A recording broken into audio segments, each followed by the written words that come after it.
There have been decades and decades of movies on biblical subjects, and a lot of them present the world of Jesus as a world that's kind of dusty and old, and that's really because that's how it looks now. I mean, those sites are now archaeological sites, but we wanted to bring it into the present because that's what it was for the people that lived there. We wanted to make sure that we were as authentic as possible. You know, what did Jerusalem look like at that time? What did Bethlehem look like? What did Nazareth look like? We don't have photographs of what it looked like at the time, so we can't be sure that we're being completely 100% faithful to it, but we do have the archaeology and we do have the texts from the time, and that allows us to make informed decisions about how to use our creative license so we can fill in the gaps and make something that, even if it's not completely accurate, is true to the spirit of how that time probably felt.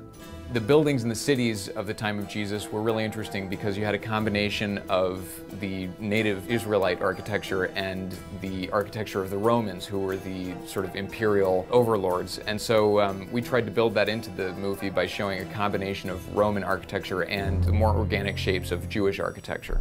We wanted to make sure that it's a colorful world, and in our research we actually found out that the climate has since dried up in the last 2,000 years there around the Mediterranean, and that actually the territory of Israel was very lush and green 2,000 years ago. So the landscape looked more like what you'd think of modern-day Greece or Italy. It was a world full of olive trees and pines and lots of bushes and fruit trees. The Gospels refer to all the foliage that was there at the time of Jesus and paints the picture of a much lusher world than we are used to seeing. So when you see the star, you're going to see the lushness of the time, and I really credit Tim for doing an excellent job of making sure that the patina and the environments were very, very accurate to what was happening historically around that same time.